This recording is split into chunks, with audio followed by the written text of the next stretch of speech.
चिंतन घडावे, चिंतन घडावे, जीवन मुझे पावन व्हावे, मुझे पावन व्हावे, पुलकित व्हावी धरा, विधरा, स्वामी श्री चक्रधरा, चक्रधरा, जय जय श्री चक्रधरा, चक्रधरा, स्वामी श्री चक्रधरा, चक्रधरा, स्वामी श्री चक्रधरा, श्री चक्रधरा, जय जय श्री चक्रधरा, श्री चक्रधरा, स्वामी श्री चक्रधरा, श्री चक्रधरा, स्वामी श्री चक्रधरा, श्री चक्रधरा, श्री गोपाल कृष्ण महाराज की जय। दंडवत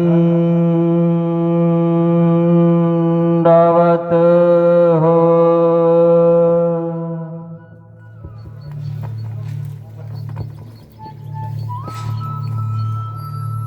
महानुभाव शिदोरी आश्रम निपाणी, छत्रपती संभाजीनगर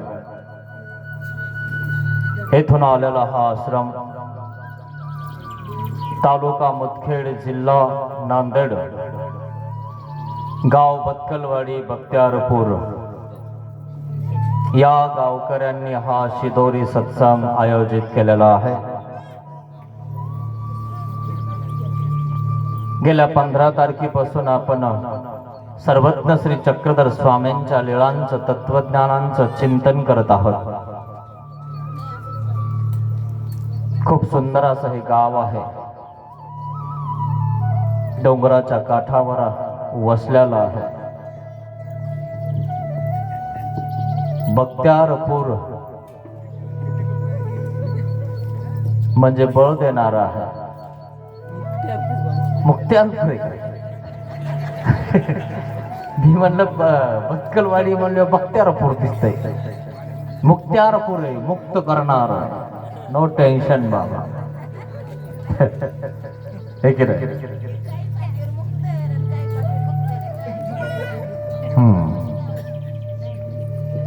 ठीक आहे, जे आहे ते आहे, पण आता मुक्त्यारपूर आहे, मुक्त करणारा आहे, बळ देणारा आहे। सगळे सद्भक्त इथले देवाला असे जवळून बसता मित्रांनो। इतकी श्रद्धा, इतका भाव त्यांचा आहे। खरंच खूप गाव बघितले पण एवढी श्रद्धा नाही पाहिली।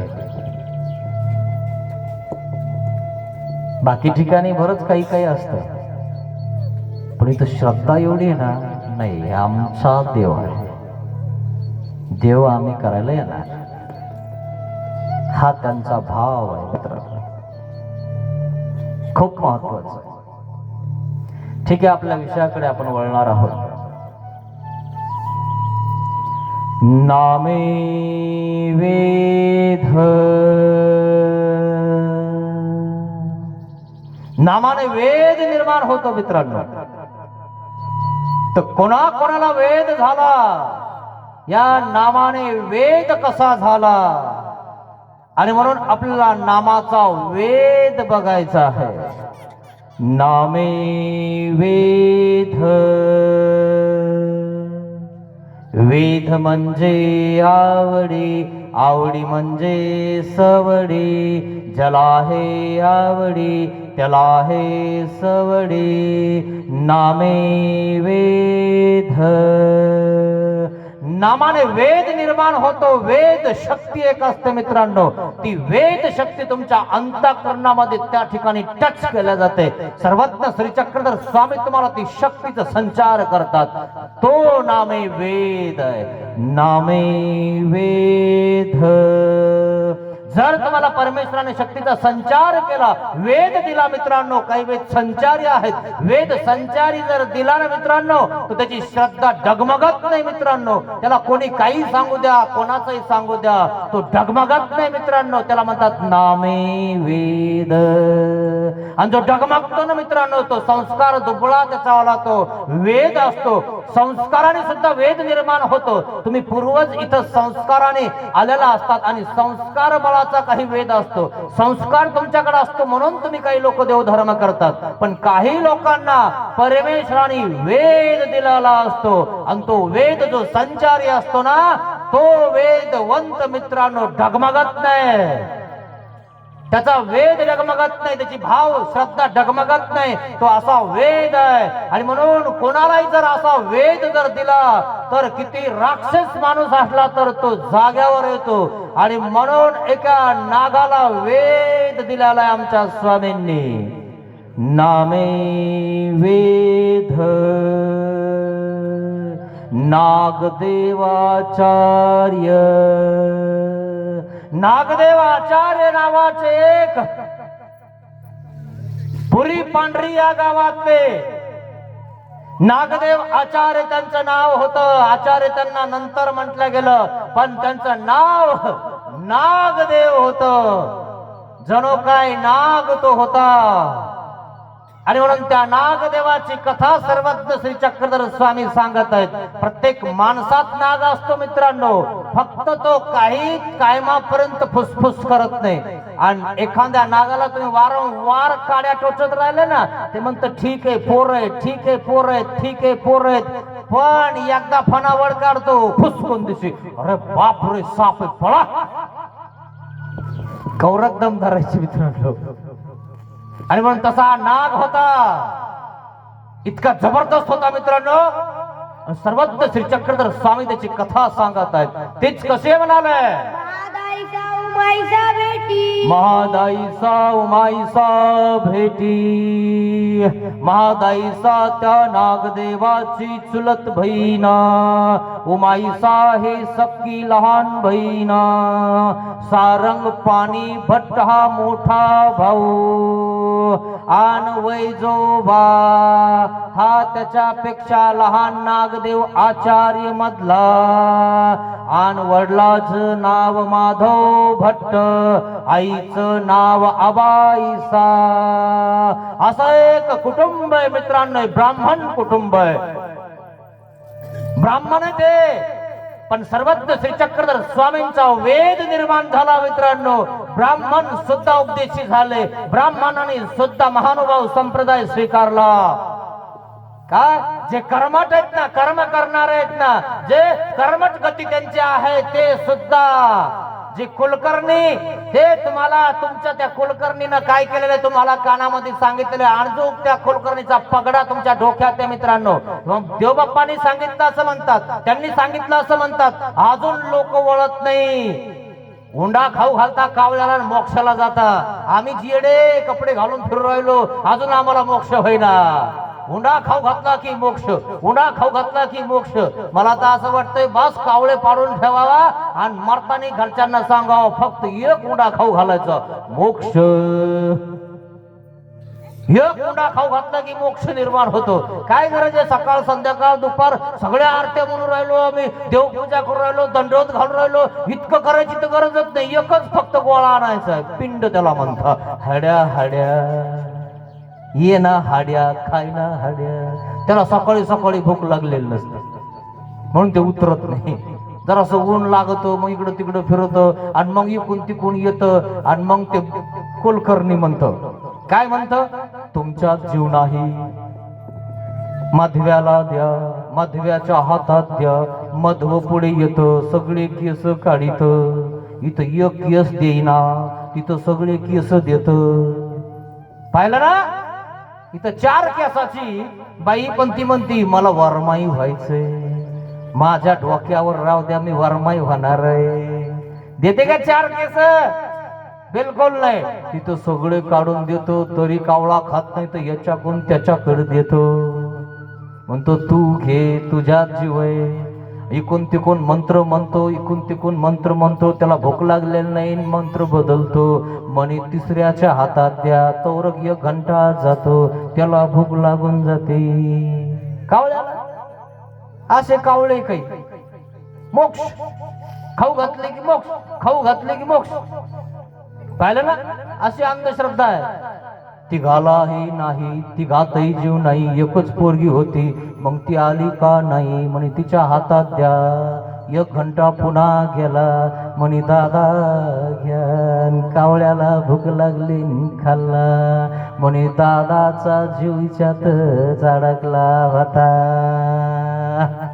कराय का नाही? गेला मोक्षाला तुमचा दादा. तो म्हणतो गेला मोक्षाला, टेन्शन घेऊ नका.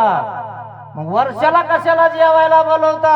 मोक्षाला म्हणजे स्वर्गात खायला कमी आहे काय? कमी आहे म्हणून ती खीर करीता गव्हाची, त्याच्यावर मग विस्तू है ना, त्याच्यावर तू दादा वास घ्या. आणि जावाई जेवायला पित्तर व्हा. पित्तर म्हणजे भूत. आणि एकदा का लागला रे बुवा, मग 5च का. मी राहणार नाही म्हणे आमदार, नवीन नवीन होतो तेव्हा राहिलो, आता दुसरा ठेवा, ते जेवत नाही. खरं की नाही? इतकं अवघड मित्रांनो, लय अवघड, ही अंधश्रद्धात लय अवघड आहे. मग अशा प्रकारे त्या ठिकाणी जेवायला बसले, जेवायला बसल्यावर त्या विस्तवावर ते घास मोडून टाकतात आणि त्याच्यावर तूप टाकतात, असा धुपण निघतो. स्वर्गात गेलं दादा जेवला, त्याच तारखेला जेव घालता है ना. मग स्वर्गाला गेला तर तिथं कमी आहे का खायला? खायला कमी आहे का तिथं? पण इथून खाऊ घालता आणि इथं जिवंतपणे खाऊ घालीना. पाहिलं, चहा देईना टायमाला. इतकं अवघड, मेल्यावर कायला खाऊ घालता मित्रांनो. म्हणून नामे वेद. अंधश्रद्धा डोक्यातून काढून टाका मित्रांनो. आपलं डोकं स्वच्छ करा, आपलं खोकं स्वच्छ करा आणि खोक्यात कचरा टाकू नका. रिकाम डोकं शैतानाचं खोकं. रिकामा ठेवायचं नाही डोक्याला, सतत नामस्मरण चिंतन करायचं. काय कोणती कथा ऐकायची है ना. मग काही का ऐकाना तुम्ही मित्रांनो, कथेनं हृदय स्वच्छ होऊन जातं. आणि म्हणून कोणाला वेद झाला बघा, एकदा का तुम्हाला या शास्त्राची आवडी लागली ना मित्रांनो, जवळ जवळ यायला लागणार तुम्ही. बघा आता पुढचे मागचे कसे जवळ आले बघा, है ना, जवळ यायला लागतात. हे वेदाचं कार्य आहे मित्रांनो, हे शक्तीचं कार्य आहे मित्रांनो. एक दिवशी वेद होईल तुम्हाला, आणि वेद झाला ना आवडी लागल तुम्हाला देवाची मित्रांनो. अरे याचाही आनंद आहे, अरे खरा आनंद तर इथंच आहे मित्रांनो. म्हणून तर काही लोक टाळ हातात घेतात, इकडे एक पाय टाकतात, इकडे एक पाय टाकतात, आणि मग टाळ वाजवतात. त्याला बघायलाही जर कोण नसेल ना तर ते म्हणतात आम्ही पावली खेळायला लागलो, आणि मग ते पावली खेळत असतात. तो आनंद त्यांचा आहे मित्रांनो. आणि म्हणून कोणी बघो किंवा न बघो, पण आपला आनंद आपण घ्यायचा आहे, आणि तो आनंद आपल्याला परमेश्वराकडनं भेटत असतो मित्रांनो. आणि म्हणून त्या परमेश्वराला आपण ओळखायचा आहे, तो नेमका कोणता आहे आणि तो कसा ओळखला जातो. नामे वेद. आवाईचा वडील पुत्र सारंगपाणी. आबाईसाचा मुलगा सारंगपाणी भट्ट होता. तो सारंगपाणी भट्ट हिरे माणिक मोत्याचा व्यापार करत होता. सारंगपाणी भट्ट आबाईसा माधव भट्ट हे ब्राह्मण कुटुंब आहे, आणि हे ब्राह्मण कुटुंब पुरी पांढरी या गावात राहत होतं. त्या गावामध्ये राहत असताना अतिशय सुंदर असा प्रपंच त्यांचा चालू होता मित्रांनो. ब्राह्मण कुटुंब आहे. ब्राह्मण लोकांना पूर्वी पाटील लोक, देशमुख लोक जमिनी दान देऊन टाकायचे. 10 एकर, 5 एकर, 50 एकर, किती पण. आणि म्हणून ब्राह्मण लोकांकडे 500, 1000, 2000 एकर जमीन असायची मित्रांनो. अजूनही असेल, नसेल तर बघून घ्या. त्यांचा वाडा कसा असायचा, सगळ्याच्या वर राहायचे, गडीवर राहायचे, सगळ्याच्या वर त्यांचं ज्ञान आहे म्हणून ते सगळ्याच्या वर बसत होते. बसत होते का नाही, होते का नाही घडीवर घर त्यांचे. म्हणून त्यांना आमच्या भागात तर देव बाप्पाच म्हणतात, देवाचे देव है ना. आणि ते लोक देवाचे देव म्हणणारच, कारण ते स्वतःला देव म्हणतात, देवालाही देव म्हणतात. नेमका देव कोणता आहे कोणालाच कळना. सगळे देव झाले. असा प्रकार आहे. तसं हे ब्राह्मण कुटुंब आहे मित्रांनो. पुरी पांढरी या ठिकाणी त्यांचं वास्तव्य आहे आणि मग शेतीवाडी त्या ठिकाणी त्यांना सगळे आहे. नागदेव आचार्य आहे, सारंगपाणी भट्ट आहे, वैजोबा आहे आणि उमाईसा आहे मित्रांनो. आबाईसा आणि माधव भट्ट हे दोघं पती पत्नी आहेत. खूप सुंदर प्रपंच त्यांचा चालू होता, संसार चालू होता. अतिशय सुंदर असं त्यांचं सुख सुविधा त्या ठिकाणी त्यांना पुरत होत्या. अतिशय सुंदर होतं. परंतु काय झालं काय माहिती, काळाने हल्ला चढविला. चांगलं कोणाला देखवत नाही मित्रांनो. तुम्ही किती चांगलं करा, चांगलं कोणाला देखवत नाही. तुमच्या भावाला सुद्धा देखवत नाही. जर तुमच्या भावाने गाडी घेतली की दुसरा भाऊ काय म्हणतो, कौरक है ना, तेल काय टाकणारे काय उभा करेन निसती शो म्हणून. जळता लोक मित्रांनो, भाऊ जळतो. असा प्रकार आहे मित्रांनो. काय सांगावं तुम्हाला. माधव भट्ट आबाईसा खूप कष्ट केले त्या ठिकाणी. कष्ट करून त्या ठिकाणी त्यांनी आपला प्रपंच उभा केलेला आहे.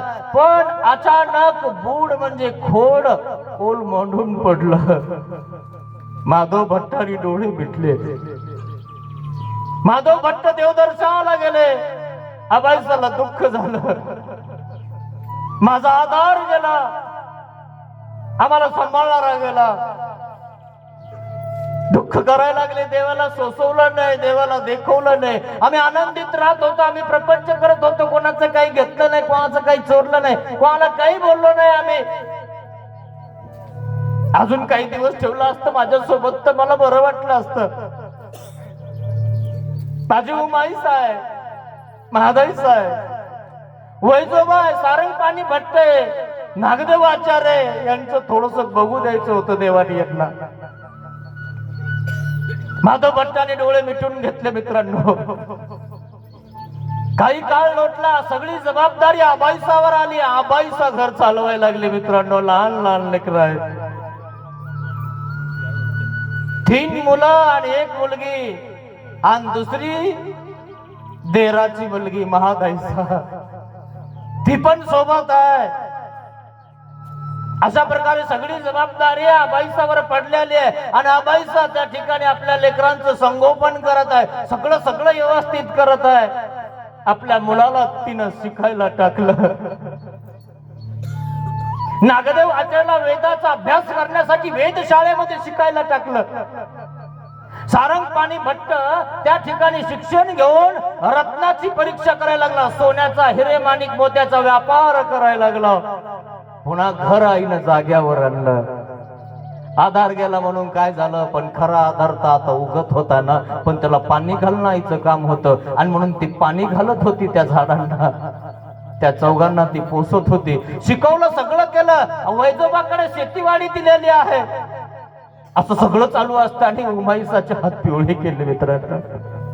देवाला देखवत नाही कोणाचं चांगलं झालं तर. असं म्हणतात ना, देव तिला देखवत नाही. देव तर आपल्याला दुःखातून काढत असतो मित्रांनो.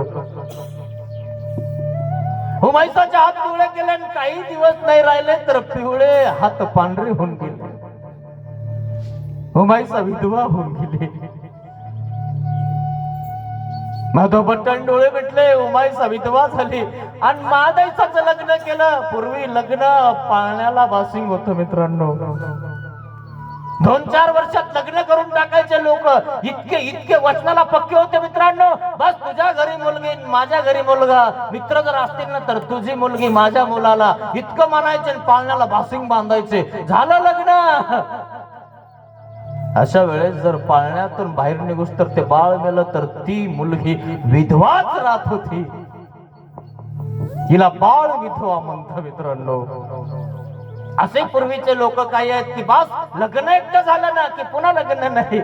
हो, पण नांदायला गेली नाही, बघितलं नाही, तो नवरदेव कसा हे बी पाहिलं नाही, फक्त पाळण्याला बासिंग बांधलं होतं, त्याला बाळ विधवा म्हणतात मित्रांनो. आणि पाहिलंही नाही, आली नाही तर तो वारला तर महादाईसा बाळ विधवा झाली. पुन्हा लग्न नाही केलं. उमाईसा तिचं लग्न परत झालं नाही.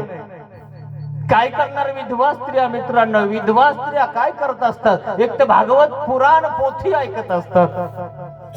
घरी भावाच्या घरी त्या ठिकाणी भांडे करायचे, स्वयंपाक करायचा, उरलं तर खायचं आणि उरल्याच्या वेळामध्ये त्या ठिकाणी काय करायचं, कथा ऐकायला जायची.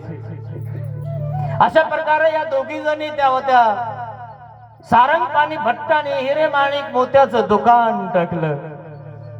दुःख तर झालं, या दोघी विधवा आहेत, तरुण आहेत, युवा अवस्था त्यांचे.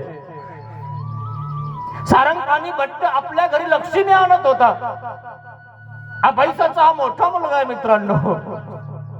मधवा मुलगा नागदेवाचार्य, तो वेधशाळेमध्ये वेदाचं पठण करत आहे, अभ्यास करत आहे. शास्त्र अभ्यासासाठी तो वेद कार्यामध्ये गेलेला आहे, वेधशाळेमध्ये अभ्यास करत आहे. आणि वैजोबाच्या हातामध्ये कोलवाळी दिलेली आहे. शेती कर वैजोबा, तू लक्ष ठेव, हे तुझ्या मागे आहे, तुला करावं लागणार आहे. असं व्यवस्थितरित्या बैसनं सगळं नियोजन आखलेलं आहे मित्रांनो. खूप सुंदर असं चालू आहे, खूप व्यवस्थितरित्या कमाई करत आहेत पोरं. बहिणी विधवा झाल्या तरी डगमगले नाही. अगं कुठे जायची गरज नाही, हे तुझं घर आहे, कधीच आम्हाला परक समजू नकोस. असे लोक असतात मित्रांनो, आपल्या बहिणीला परक समजत नाही, तिचा सांभाळ करतात, तिचा पोचतात, तिला आपल्यातलं देऊन टाकतात. असे काही लोक असतात. आजकालचा प्रश्न सोडून द्या मित्रांनो, आजकाल तो कोणालाच काही द्यावं वाटत नाही. असा प्रश्न झालाय, कलियुग निर्माण झालंय मित्रांनो. पण स्वामीच्या काळामध्ये 800 वर्ष झालेले आहेत, ते कलियुग ढसळत आलेलं आहे मित्रांनो, ढसळत आलेलं आहे. ढसळ चालू आहे मित्रांनो, सगळी भेसळ चालू आहे मित्रांनो, सगळी असं भेसळ झालेली आहे. वर्ण शंकर झालेलं आहे, सगळं वर्ण शंकर झालेलं आहे. कोण कुठं चाललेलं आहे. अशा प्रकारे त्या ठिकाणी आबाईसाने चांगली कंबर कसलेली आहे, चांगल्या प्रकारे उत्पन्न त्या ठिकाणी मोठा मुलगा करत आहे. पण म्हणतात ना, देखवत नाही कोणाला, तसं झालेलं आहे मित्रांनो. एक वेळेस तो परदेशामध्ये बैलावर आपलं सोनं घेऊन विकायला जात आहे. विकायला जात असताना चोरांनी हेर मांडलेली. हा सोनं घेऊन दुसऱ्या देशात जातो, दुसऱ्या राज्यात जातो. याच्याकडे खूप काही असतं. त्यांनी कधी कोणाला लुटलं नाही, कधी कोणाला फसवलं नाही, कोणाचे 10 पैसे खाल्ले नाही मित्रांनो. ब्राह्मण कुटुंब आहे, इमानदारीने त्या ठिकाणी तो व्यापार करत आहे. कधी कोणाचं काही घेतलं नाही, दिलं नाही त्या ठिकाणी. आणि अतिशय उत्तम प्रकारे तो व्यापार करत आहे. बस चाललेला आहे बैल घेऊन, आणि त्याच्यावर चांदी माणिक मोती घेऊन चाललेला आहे. बस पुढच्यांना द्यायचा आहे, एकाला कळालेला आहे. आणि चोराची टोळी त्या ठिकाणी पोहोचलेली आहे. आणि चाललेला सारंगपाणी भट्ट बैलावर ठेवलेलं ते सोनं सगळं लुटलेलं आहे. आणि लुटू नाही म्हणून त्या ठिकाणी सारंग पंडित झटापट करत आहे. झटापटीमध्ये त्या ठिकाणी त्या गुंडाने सारंगपाणी भट्टाचा खून करून टाकला. सारंगपाणी भट्ट बेला दरोडे फराळीचा खून केला. नागदेव आचार्य वेधशाळेमध्ये शास्त्राचा अभ्यास करत होते. अशा वेळेस त्या ठिकाणी आबाईसाला कळलं, उमाईसाला कळलं, महादाईसाला कळलं. अक्सा बोक्सा आईच्या गळ्यामध्ये गळा टाकून रडत होते या दोघी जणी. आई, आपला भैया, आपला दादा, अगं कोणाचं काही याने कधी खाल्लं नाही, कोणाचं काही बुडवलं नाही. अगं कोणी मारलं आपल्या दादाला. आईला कळताच आईचा काळजाचा तुकडा गळून पडला मित्रांनो. आबाईचा अक्सा बोक्सा रडत होती. दोघी मुलींना 2 हातामध्ये घेत होती, दोन्ही पंख तिने केलं झाकून घेत होती. माझ्या पोरीचा सांभाळ कोण करणार? तरुण पोरी आहेत, विधवा आहेत, लोकांची नजर चांगली नाही, कसं सांभाळणार नाही. आणि जो लक्ष्मी कमवणारा होता तो कोणाचं काही न करता नाही, त्याचा खून दरोडेखोराने केला. रणांगण गचागच भरलेलं आहे. गावामध्ये सगळीकडे चर्चा पसरलेली. 5 कोसावर असणाऱ्या गावांना त्या ठिकाणी कळालेलं आहे की सारंगपाणी भट्ट दरोडेखोराने मारलं आहे. खूप दुःख झालंय. आणि नागदेव आचार्य कुठेतरी वेदाभ्यासासाठी ठेवलेलं आहे. कोणी एका मुलाने त्या ठिकाणी तटकन दिशी टाळी वाजली आणि नागदेव आचार्यांच्या वेधशाळेमध्ये जाऊन पोहोचला. अरे नागदेव, इथं तू पुस्तक घेऊन बसलास, इथं शास्त्र हातात घेऊन बसलास, तुला माहितीये काय झालंय? म्हणे काय झालं? अरे तुझा मोठा भाऊ सोन्या आणि चांद्याचा व्यापार करत होता. मग काय झालं? अहो, तो दोषावर विकायला गेला आणि कोणी एका दरोडेखोराने तुझ्या भावाचा खून केला. रे नाही, त्याच वेळेस नागदेवाच्या डोक्यामध्ये एक वीज कडकडलेली आहे. शक्य नाही, हा माझा मोठा भाऊ आहे, माझ्या मोठ्या भावाने मला शिकायला टाकलेलं आहे, माझा मोठा भाऊ मला खूप मोठं करणार आहे, माझ्या भावाला कोणी मारलं? हातातलं शास्त्र बाजूला ठेवलं, हातात कुऱ्हाड घेतली, बस झालं. आता कोणता गुन्हा नसताना माझ्या भावाला मारला ना? कुऱ्हाड हातात घेतली, रणांगण भरलेला आहे, गावामध्ये पोहोचला. अबाईसोनी बघितलं, मादाईसोनी बघितलं, उमाईसोनी बघितलं, बिलगल्यात तिघी. नागदया सारंगपणी बट्टला तरोडे कुणाने मारलं रे, खूप वाईट झालं रे. दादाला चोंबवतोय. नागदेव आचार्य आपल्या सारंगपणी भट्टाला उचलतोय. दादा खूप मोठं शिकवणार होता, खूप मोठं मला करणार होतास ना रे. तू गेला तर मी आता कोणाच्या आधाराने राहणार आहे दादा? मला सोडून गेला, कोण शिकवण मला, कोण फी भरण माझी? आता कसं करणार दादा? मी उठलं दादा, कोणाच्या आधारावर सोडून गेलं? पिताश्री आम्हाला सोडून गेले, आईने सांभाळलं. आईच्या म्हातारपणाला तुला हे काय झालं रे दादा? उठणं दादा, उठणं, आम्ही आलोय. उमाईचा मादाईचा अक्षरबक्ष रडायला लागला. समजावत आहे दादा, नागदया जास्त दुःख करू नकोस. एकच डोक्यामध्ये वीज कडकडाटलेल्या, हातामध्ये कुऱ्हाड आणलेल्या. आबाईला सांगितलं, आई आजपासून सांगून ठेवतोय तुला, माझ्या भावाला दरोडेखोराने मारणार, मी दरोडेखोरांना मारणार, मी दरोडा टाकणार. सरक बाजूला. हातात कुऱ्हाड घेतली, तसाच निघाला. नागदेवाचार्य गवळे अवतरण निघाला. अरे नागदेव काय करतोस तू? एक कुठं चाललास? अरे कोणाला मारणार, कोणाला काय करणार? कोणी मारलं तुला माहितीये का? दरोडेखोराने मारणार ना, मी दरोडा टाकणार. माझ्या भावावर दरोडा टाकणार लोकांनी, मी सोडणार नाही लोकांना. निष्पाप माझ्या भावाला मारलेला आहे, खुनाचा बदला खून, सोडणार नाही मी त्याला. एकच डोक्यात भूत घुसलेला आहे की मी बस माझ्या भावाच्या खुनाचा बदला घेणार आहे. हातात कुऱ्हाड घेतली आणि निघाला. टोळी तयार केली, 10-5 जणांची टोळी तयार केलेली आहे आणि नागदेव आचार्य लुटायला लागला. माझ्या भावाला लुटलं ना, लोकांनी लुटलं ना, मी लोकांना लुटणार, सोडणार नाही. लुटायला लागला. सगळे त्या ठिकाणी आबाई सगळे घराला आणायला लागले. अगं तुझा पोरगा आला, त्यांनी 10-5 माणसं आणले आणि आम्हाला मारलं, आमचं सोनं घेतलं, आमचं नाणं घेतलं. अहो काय सांगायचं तुला? अगं काय झालंय तुझ्या पोराला? लुटतोय, देखता लुटतोय. जर मागे पुढे बघितलं ना तर कोणालाच बघत नाही, तो सरळ मारतोय.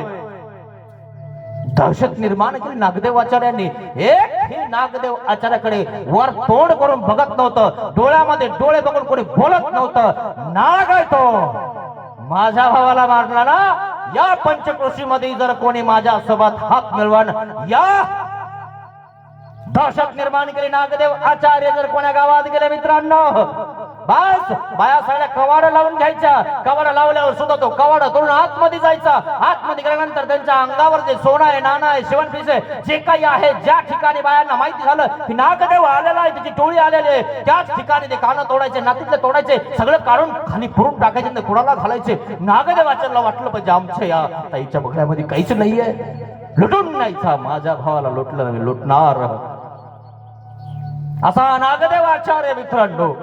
दहशत निर्माण केली तरी सगळीकडे नागदेवाचं नाव पुरीकर नागदेव झालं. पुरीकर म्हटलं की लोक चळचळ कापायचे, असा नागदेव होता मित्रांनो.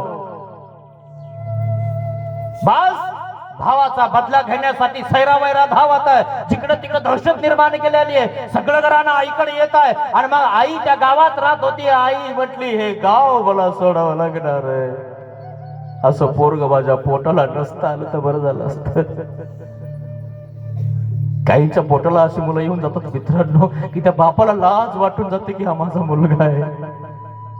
अशी मुलं येतात काही काही लाजवता आपल्या बापाला, आपल्या आईला खाली बघावं लागतं, कारण त्यांची ती पाटीलशाही असती. लोक त्यांच्या पुढून चपला घालत नाही इतकी त्यांची इज्जत होती. आणि तोच त्याच्याच घरामध्ये त्याचाच मुलगा जर त्याच्या बापाला जर वापस बोलत असेल तर किती वाईट वाटत असेल त्याला. तुझ्या पोराला तुला संस्कार नाही देता आला. अशा प्रकारे नागदेवाच्या दहशत निर्माण केली. गाव सोडलं आबाईसानं, गाव सोडलं मित्रांनो. उमाईसाला जवळ धरलं, मादाईसाला जवळ धरलंय. माझे 2 पाखर आहेत पण हे माझे 2 पख आहेत, मी याच्या खाली यांना सांभाळून घेईन. तरुण तरण्याधार 2 मुली, बाळ विधवा आहेत त्या. युवा अवस्था त्यांची आहे पण लग्न परत करत नव्हते मित्रांनो. ब्राह्मण कुळात तर बिलकुल करत नव्हते. पुनश्च लग्न डबल कधीच होत नव्हतं ब्राह्मण कुळामध्ये. आजकालचं सोडून द्या मित्रांनो. संस्कार महत्वाचा आहे मित्रांनो. माणसाला आकार महत्वाचा आहे. त्याला उकार लागला ना की काही अर्थ राहत नाही मित्रांनो. आणि म्हणून मित्रांनो संस्कार माणसाचा चांगला असणं गरजेचं आहे. व्यवहार माणसाला चांगला करता आला पाहिजे हे गरजेचं आहे. आईनं या 2 पोरींना दोन्ही हाताशी घेतलं. चला पण गाव सोडून जाऊ. सगळे लोक आपल्याला भांडतात, सगळे आपल्याला बोलतात, तुझ्या पोराने हे केलं, माझ्या पोराने हे केलं, त्याला मारलं, याला मारलं, याचं लुटलं, त्याचं लुटलं, आमच्या शेतामध्ये काही केलं, तिकडे काही केलं, इकडे काही केलं. काही करतो आणि जलसे बघतो, काही करतो, नाचवतो आणि स्त्रियाही नाचवतो. अरे तो बस त्यांनी सगळं आता सप्तदुर्व्यसनाची सीमा पार केलेली आहे. एकदा माणूस घसरला मित्रांनो घसरत जातो मित्रांनो. खरंच सांगतो तो मला आवरा स्वतःला मित्रांनो. जर लगाम जर एकदा सुटला ना बस मित्रांनो घोडा आवरत नाही. आणि म्हणून देवाने सांगितलं लगाम आपला आपल्या हातात ठेवला पाहिजे. म्हणून घोड्याला एक लगाम असतो आणि त्याच्या आतमध्ये दातामध्ये एक ती दाताने त्या ठिकाणी ताराने केलेली गजाची ती एक दातखिळी त्याला घातलेली असते. आखाडला पाहिजे तो. ते जर नसला आणि तुम्ही वर बसले तर तुम्हाला कुठं पाडीन सांगता येत नाही मित्रांनो. तो म्हणून आपल्या मुला बाळाचा लगाम आपल्या हातात पाहिजे मित्रांनो. त्यांना संस्कार देता आला पाहिजे मित्रांनो आपल्याला. नाहीतर ते एक दिवशी कुठं नेऊन घालतील तुम्हाला सांगता येणार नाही मित्रांनो. अशा प्रकारे नागदेव आचार्यावरती रुसून गेलेले, घर सोडतीनं दार सोडतीनं आणि क्षेत्र संन्यास घेऊन टाकला. या 2 पोरीला घेऊन ते रामसगाव गाठलं. जालना जिल्ह्यामध्ये रामसगाव नावाचं एक गाव आहे मित्रांनो. त्या ठिकाणी आपल्या सर्वज्ञ श्री चक्रधर स्वामींचे स्थान आहेत. आजही जर तुम्ही गेले ना त्या ठिकाणी तुम्हाला आजही करायला भेटतील ते स्थान. त्या ठिकाणी पोहोचली, लाकडं जमा केले, वासे जमा केले, 2 डळी रवल्या तिनं. त्या मंदिराच्या बाहेर 2 डळी रवल्या, त्याच्यावर वासे टाकले, त्याच्यावर त्या पाचट टाकले आणि छोटीशी झोपडी तयार केली. आबाईसा, उमाईसा आणि महादाईसा या 3 बाया त्या झोपडीत राहायला लागल्या. मुलामुळं गाव सोडावं लागलं मला. माझा मुलगा बिघडला आणि म्हणून तिथं राहत आहे. आणि तिथं राहत असताना बरेच दिवस लोटले आणि बरेच दिवस झाल्यानंतर रामदेव नावाचे वडनेर भुजंगचे दादोस नावाचे एक सर्वज्ञ श्री चक्रधर स्वामींचे शिष्य रामसगावला पोहोचले. तिथं गेले आणि त्या ठिकाणी या 3 जणी एका त्या झोपड्यामध्ये राहत होत्या. आणि त्यांनी एक साधू पाहिले, एक बाबा बघितले आणि जवळ गेले आणि वंदन केलं. हो कोण तुम्ही? आम्ही रामदेव. कोण गुरु तुमचे? सर्वज्ञ श्री चक्रधर स्वामी आमचे गुरु आहेत. हो काय जाणतात ते, काय करतात ते? ना जीवाचा उद्धार करतात ते.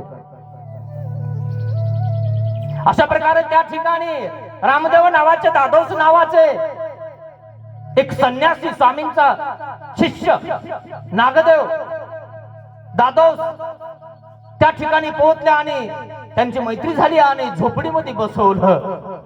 त्या बाबाला झोपडीत बसवलं, रामदेवाला झोपडीत बसवलं आणि या 3घींना सगळी कथा सांगितली, आपली व्यथा सांगितली. त्या बाबाला सांगितली, रामदेवाला सांगितली, दादोसाला सांगितली. आपलं दुःख आपण संताजवळ मोकळं करतो मित्रांनो. कोणाजवळ मोकळं करणार आहे? कोणाजवळ सांगितलं सगळे म्हणता काही नाही झालं याला, कोणी आपलं दुःख आहे कोण घेत नाही मित्रांनो. सांगायचं कोणाजवळ तर आपण आपल्या संताजवळ आपल्या गुरुजवळ सांगत असतो. आणि म्हणून त्या तिघींना काय केलं, सगळं दुःख त्या दादोसाकडे सांगितलं. खूप चांगला आमचा प्रपंच चालू होता. माधव भट्टांनी डोळे मिटले तेव्हापासून गळती लागली आम्हाला. नंतर बरं करायचा प्रयत्न केला. मोठ्या मुलाला सोन्या चांदीचा व्यापार शिकवला. माझ्या मोठ्या मुलाला तरोडेखोरांनी मारून टाकलं. निष्पाप माझा मुलगा निष्पाप मरून गेला. या दोन्ही पोरीची लग्न केले, दोन्ही पोरी विधवा होऊन गेल्या. माझ्या काय करायचं मी. आणि माझा मधवा मुलगा आहे ना नागदेव, त्याने हातात तलवार घेतली. मी त्याला शिकायला टाकलं, वेद अभ्यास करायला त्याला त्या ठिकाणी टाकलं. आणि त्याने वेद अभ्यास सोडून दिला, शास्त्र अभ्यास सोडून दिला आणि शस्त्र हातात घेतले. दरोडेखोर झाला. त्याच्या दरोडेखोराबरोबर मला गाव सोडावं लागलं आणि शस्त्र संन्यास घ्यावा लागला. म्हणून मी इथं राहते. हो ठीक आहे. दादोस त्यांच्या दुःखावर फुकर घालतात. जाऊ द्या बाई, कोण कोणाचं आहे जाऊ द्या. मी तुम्हाला स्वामींच्या कथा सांगतो. सर्वज्ञ श्री चक्रधर स्वामींनी सांगितलेल्या कथा मी तुम्हाला सांगतो. आणि म्हणून त्या ठिकाणी रामसगावला त्या झोपडीमध्ये ते दादोस नावाचे सर्वज्ञ श्री चक्रधर स्वामींचे शिष्य कथा करायला लागले, लीळा चरित्र सांगायला लागले. चरित्र हे माणसाचं असतं मित्रांनो. तुमचं चरित्र जर चांगलं असेल, तुमचं चारित्र्य संपन्न जर तुम्ही असाल तर लोक तुमचं आदराने नाव घेता मित्रांनो. आणि जर तुम्ही चरित्र संपन्न नसाल तर लोक तुमचं नाव घेत नाही मित्रांनो. लीळा या देवाच्या असतात मित्रांनो, त्या जीवासोबत केल्या जातात. आणि म्हणून लीळा चरित्रामध्ये सांगितलेल्या ज्या कथा आहेत ना, ते रामदेव दादोस ते उमाईसाला महादाईसाला आणि आबाईसाला त्या झोपडीमध्ये सांगायला लागले. खूप सुंदर अशा कथा सांगत होते. आणि अशी कथा सांगता सांगता काय झालेलं आहे माहितीये, त्या आबाईसाला उमाईसाला महादाईसाला सर्वज्ञ श्री चक्रधर स्वामींचं नाम घेतलं. नामे वेद, नावाने वेद निर्माण झाला, गोडी निर्माण झाली. आणि स्वामींची कथा ऐकावा अशी वाटायला लागली. कथा जशी जशी ऐकत आहेत ना तसं तसं ते दुःख विसरत आहेत, दुःखावर फुकर मारत आहेत. दादोस नाम तुझे घेता देवा, नाम तुझे घेता देवा, होई समाधान. तुझ्या चरणी लागो माझे तन मन ध्यान. तुझ्या चरणी लागो माझे तन मन ध्यान. अशा प्रकारे दादोस कथा सांगत आहे सर्वज्ञ श्री चक्रधर स्वामींच्या. आणि त्यांची व्यथा दूर होत आहे, व्यथा दूर होत आहे. कथा माणसाला काय सांगितलं, कथा माणसाचं हृदय स्वच्छ करते, जागा करते, परमेश्वर हृदयामध्ये यायला लागतो मित्रांनो. म्हणून तर कथेचं नियोजन तुम्ही केलेलं आहे. कथा ऐकली पाहिजे मित्रांनो, खूप महत्वाची कथा आहे. कथा म्हणजे स्वामींच्या सर्वज्ञ श्री चक्रधर स्वामींच्या लीळा चरित्रामध्ये सांगितलेला त्याही कथाच आहेत. ते तर लीळा आणि चरित्र आहे. लीळा देवाच्या आणि चरित्र माणसाचं असतं. आणि म्हणून ज्यांचं चरित्र चांगलं आहे, व्यवस्थित आहे, लिखाण करण्यासारखं आहे, त्यांचं चरित्र या चरित्रामध्ये त्यांचं नाव आलेलं आहे.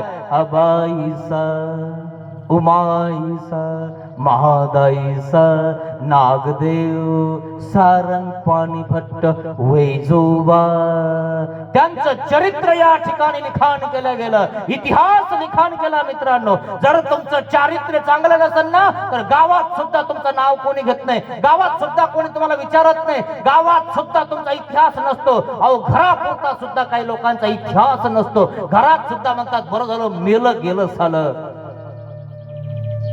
काय काही लोक जर मेले ना तर काय सांगावं तुम्हाला, लोक त्याचं नाव घेतात लय चांगलं होतं. इतिहास रचतो माणूस, तो इतिहास रचतो जो कर्तृत्व करतो ना, त्याचं नाव घेतलं जातं आणि म्हणून त्याचं नाव शिलारेखावर कोरल्या जातं. आणि म्हणून कोणाचे पवाडे, कोणाचे चरित्र लिखाण केलं? छत्रपती शिवाजींचं चरित्र लिखाण केलं, छत्रपती संभाजीचं चरित्र लिखाण केलं, सुभाषचंद्र बोसांचं केलं, भगतसिंगाचं केलं, राजगुरूचं केलं, सगळ्यांचं केलं. अहो खेळण्या कोळण्याचे दिवस होते, 25च वय होतं भगतसिंगाचं, पण कसा पिटून उठायचा? स्वातंत्र्यासाठी लढला मित्रांनो, घरून पळून गेला, इंग्रजावर खुदला. हे आपल्या राज्यात आलेले आहेत, त्यांना इथून काढून द्या. अहो काय नाही केलं? हे माझ्या धर्म बंधूनो, हे माझ्या धर्म बंधूनो, जरा आठवण त्यांची ठेवा धर्म बंधूनो, जरा अश्रू येऊ द्या नयनी, ती आठवा स्मृती वीरांची, कसे देह क्षेपिले त्यांनी. कसे गेले? देशासाठी गेले मित्रांनो. हसता हसता त्या ठिकाणी त्यांनी फाशी स्वीकारली. ज्या वेळेस फाशी द्यायची त्यावेळेस त्यांना विचारलं, शेवटची इच्छा काय? पण एकच इच्छा आहे, माझ्या भारतातल्या लोकांना मला पाहायचं. पाहून त्या ठिकाणी गर्जना केली, वंदे मातरम. त्या ठिकाणी गर्जना केली, हसता हसता फाशी दिली. म्हणे हे आहे का तुमची शेवटची इच्छा? वंदे मातरम करून मरणार, मातीत माझ्या मरणार, गद्दार नाही होणार मी कोणासारखं. गेले ना मित्रांनो. वय काय होतं त्यांचं? भगतसिंगचं नाव घ्यायला लय वेळ लागतो मित्रांनो. शहीद झाला तो, अमर झाला तो, स्वतंत्रतासाठी लढला तो, आपल्याला स्वतंत्रता निर्माण करून दिली मित्रांनो. आणि आपण 23 रुपयाचा माणिकचंद खाऊन थुकतो इथं. लाज वाटली पाहिजे आपल्याला. काय केलं तुम्ही? अरे 16 वर्षाचा शिवाजीराजा असताना त्यांनी किती किल्ले हातात घेतले? तुम्ही काय हातात घेतलं? काय कर्तृत्व केलं तुम्ही? अरे आठवणा यांचं चरित्र, आठवणा यांचा इतिहास, का तुमचा इतिहास लिखाण केलं जात नाही?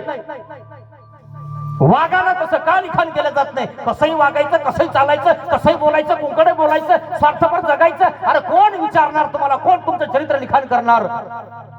लोकांना त्रास देणारे लोक नकोय लोकांना. मेला तर बरं होईल म्हणता लोक. सगळ्या नाल्या खाऊन घेतल्या, सगळे रोड खाऊन घेतले म्हणजे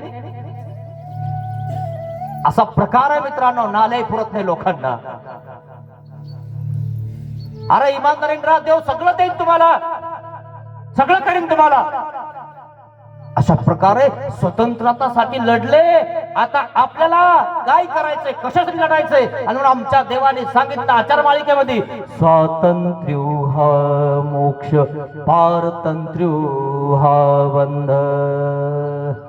पारतंत्र्य हा बंद आहे. आणि म्हणून स्वतंत्रता जर निर्माण करायची असेल, मोक्ष जर प्राप्त करायचा असेल ना, तर आबाईचं सारखं करावं लागेल, स्वतःचं घर सोडावं लागेल आणि क्षेत्र संन्यास घ्यावा लागेल. त्या ठिकाणी झोपडी बांधून त्या ठिकाणी सर्वज्ञ श्री चक्रधर स्वामींच्या कथा ऐकावा लागतील मित्रांनो. तेव्हा तुमचं नाव या लीळा चरित्रात कोरल्या गेलं असतं. या लीळा चरित्रात तर खूप खूप खूप असे भाग्यवान लोकांचं नाव आहे, पण कम से कम तुमच्या गावात तरी तुमचं नाव करा मित्रांनो.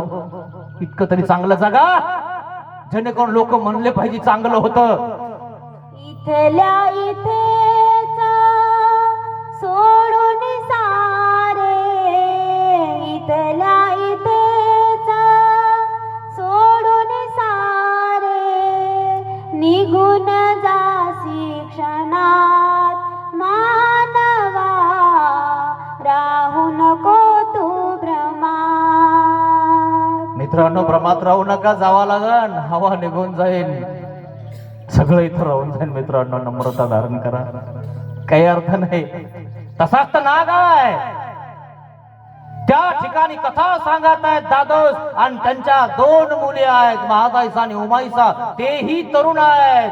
दादोशी तरुण आहे आणि या दोघी तरुण आहेत आणि आबाईसा त्या ठिकाणी वयस्कर आहे आणि त्या ठिकाणी एक जणाने काडी लावली. अशी शकुनीपासून तुम्हाला मी कालच सांगितलं, काडी लावणाऱ्यापासून, शकुनीपासून, चमच्यापासून सावध राहायचं मित्रांनो. ते आपला घराचा उद्ध्वस्त करून टाकता मित्रांनो. आणि म्हणून हा चमच्याला काही देखवलं नाही म्हणे हा एक बाबा, दोन मुलींनी, एक आई, आणि हा बाबा आत बसतो आणि हा आत बसून त्या दोघी तिघींना कथा सांगतो आणि मग कथा सांगतो तर यांना आनंद होतो आणि त्या बिचाऱ्या म्हणतात आमचं सगळं दुःख हरवलं आणि आता आम्हाला स्वामींच्या कथेमध्ये आनंद येतो. आणि म्हणून आनंद येतो म्हणून त्यांचा तो शब्द बाहेर पोहोचला आणि कोण्या एका ऐकला चमच्याने आणि चमच्याने ऐकल्यानंतर दरोडेखोर असणारा नागदेव पुरीकर यांना जाऊन सांगितलं नाग आहे तो.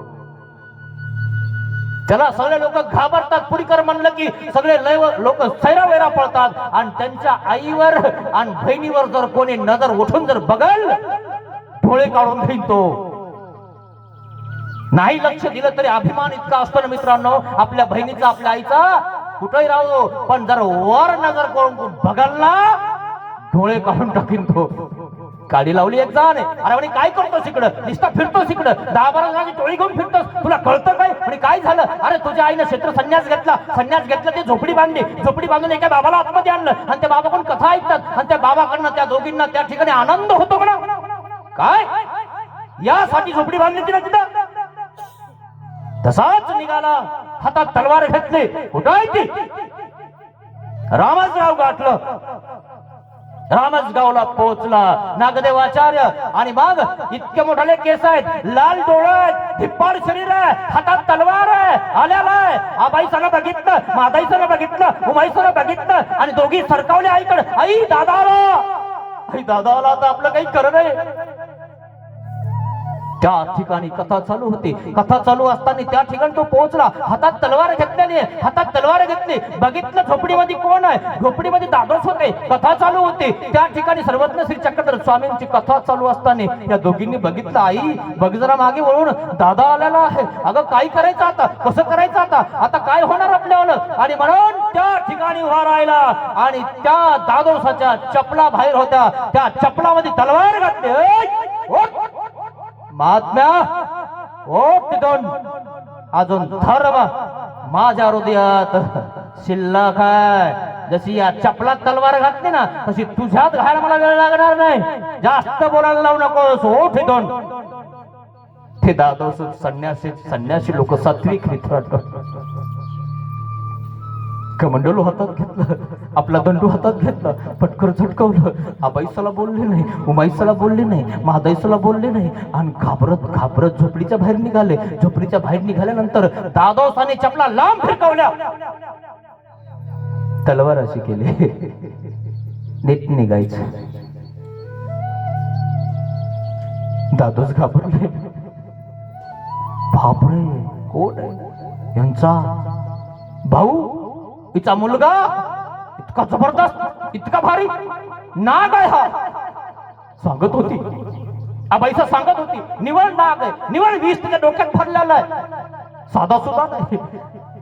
दादोस गेले, लांब गेले, पोथी हातात घेतली आणि एका पिंपळाच्या झाडाखाली, वडाच्या झाडाखाली जाऊन बसले आणि घाबरले. त्या ठिकाणी जेवण तयार केलं होतं आबाईसानं जेवण केलं होतं, ते वाढायचं होतं. वाढत असताना या ठिकाणी असा पराक्रम घडलेला आहे आणि या ठिकाणी आईकडे तलवार केली. यासाठी झोपडी बांधलीस काय तू तो रे?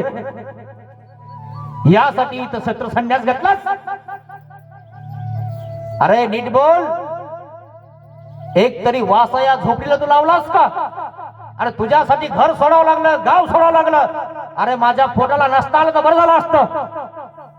ते बाबा चांगले आहेत, त्यांच्यापासून आनंद होतो मला. या सर्वांना आमच्या दुःखावर फुकर घातली त्या बाबांनी, दादोसाने. असं आनंद होतो तुला? होणार नाही आनंद. तो तरणा धारा, या दोघी तरण्या धाऱ्या, आनंद नाही होणार. एकांत आहे, झोपडी बांधलेली आहे, यासाठी झोपडी बांधलीस तू? अरे नीट बोल. अरे तुला तर सांभाळणं झालं नाही, तुझ्या बहिणीला सोडून गेलास, निघून गेलास. अरे या दोन हातामध्ये इतकी ताकद आहे ना, हे दोन हात, दोन तलवार आहे, त्या दोघींना सांभाळला. हे हात कापी आहेत, तुझी तलवार काही कामाची नाही. आजपर्यंत कुठे गेलतास रे तू? जेव्हा आम्ही इथं झोपडी बांधली तेव्हा बनलास का? कुठं बांधली, कशी बांधली, कशामुळे बांधली, का सोडून गेल्या विचारलंस का ते आम्हाला? तू कसं राहिलो आम्ही, काय खाल्लं आम्ही विचारलंस तू? मग आता आलास आणि तुला तुला कळतंय का काही? या निष्पाप जीवावर, या कोमळ मुलीवर तू आक्षेप घेतोस, संशय घेतोस? तुझ्या मुलीवर, तुझ्या बहिणीवर तुला विश्वास नाही? अरे नीट बोल. असं बोलल्या जर बोलू नकोस, जर असं जर बोलशील ना, काय होऊन जाईल तुझ्या तोंडात? इतकी रागावली ना, माझ्या मुलींना सांभाळायची ताकद माझ्या येते. तुला वाटतं काय माझे हलके दिसायला लागले? पण या हाडांच्या तलवारी होती. तुला काय वाटलं? वेळ लागणार नाही. गाईचं वासरू सांभाळण्यासाठी आई तिला जिभीनं चाटा घेत असते, पुसत असते. पण जर त्या वासरावर कोणी तुटून पडलं तर गाईला 2 शिंगही असतात. समजलं तुला? मला हे 2 हात आहेत नाही, माझे शिंग आहेत. तुझी गरज नाही मला. चल घेऊन काय आलास रे तू इथं? शस्त्र संन्यास घातलाय, सगळं घर दार सोडून दिलंय. जाय तिकडे काय करायचं तर कर. तुझ्यासाठी गाव सोडावं लागला आम्हाला. ने घेऊन. आई इतकी बोलली. नागदेवाचार्याला असं वाटलं, अरे आई तर मला कधी इतकी बोलली नाही, अचानक एवढी कशी बोलली? इतका विश्वास त्या दादावर, इतका विश्वास त्या दादावर, इतका विश्वास त्या बाबावर. आई चुकलं माझं. ताटावून उठून दिलं मी त्यांना. ताटावून उठून दिलं. म्हणतात भविष्य आणि आयुष्य कमी होऊन जातं मित्रांनो. आई खरंच मला काही सुधरत नाही ग. माझा मोठा भाऊ गेला ना, तर मला काय करावं काही सुधारणा झालंय. का निष्पाप माझ्या भावाला लोकांनी मारला असेल? अरे कोणी मारलं तुला माहिती नाही, मग तू कोणालाही मारणं चांगलंय का रे? का कळत नाही तुला? दरोडेखोराने मारलेला म्हणून मी दरोडेखोराने मारत असतो, दरोडे टाकत असतो मी. आता सगळे लोक मला घाबरतात. अरे काय करतो घाबरून? ज्यांना मारलं त्यांना कुंकू लावता येईल का तुला? आता किती लोकांचे सोडून घेतले, किती लोकांचे मन दुखवलंस तू. काय नाही केलं तू. तुझ्यासाठी मला तुझं घर सोडावं लागलं. इथं तरी नीट राहू दे ना आम्हाला. चालता होय 2. आई माफ कर मला. माझी बुद्धी भ्रष्ट झाली. काय करावं सुचत नाही. काय करू मी? जा दादोसाला बोलावून आण. त्यांना सांग आबाईसानं बोलवलंय.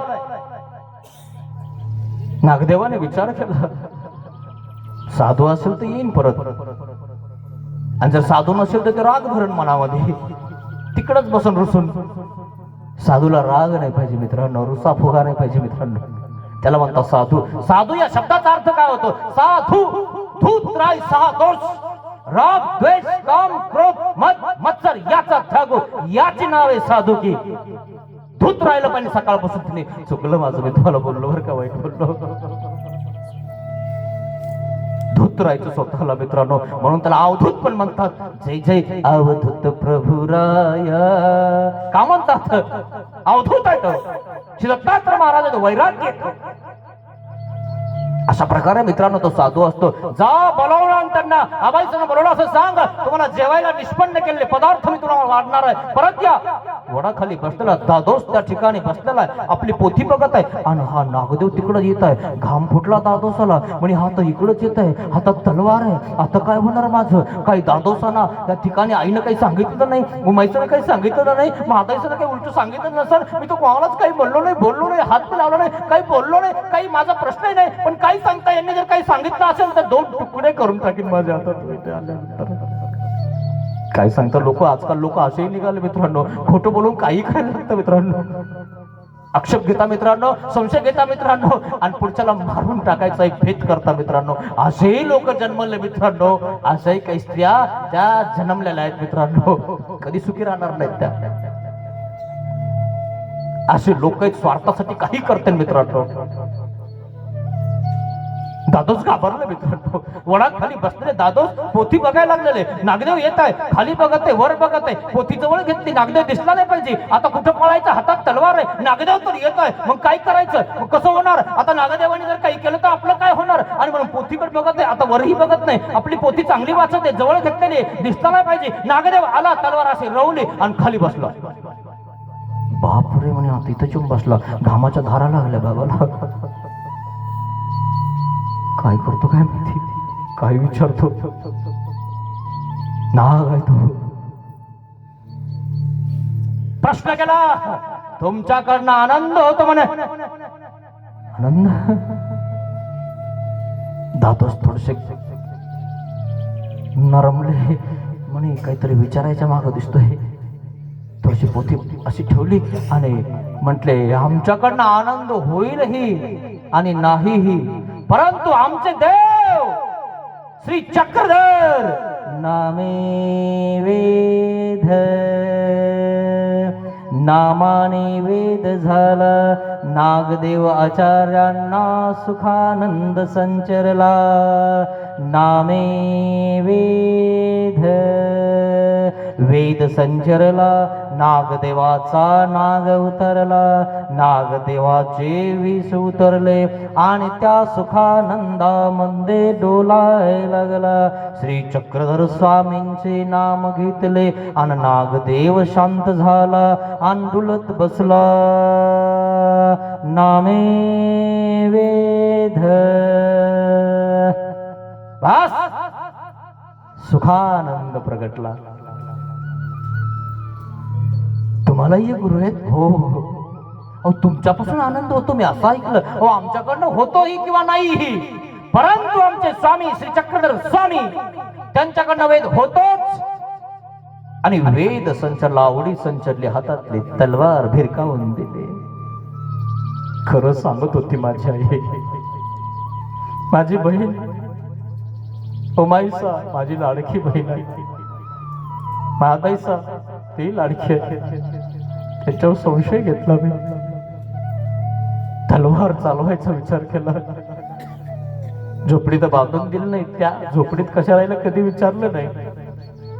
पण कोणी एकाने काडी लावली, माझ्याजवळ येऊन सांगितलं आणि ते कानामध्ये घेतलं आणि घेतल्यानंतर मी त्यांना बघायला लावलो. तोपर्यंत बघितलं नाही.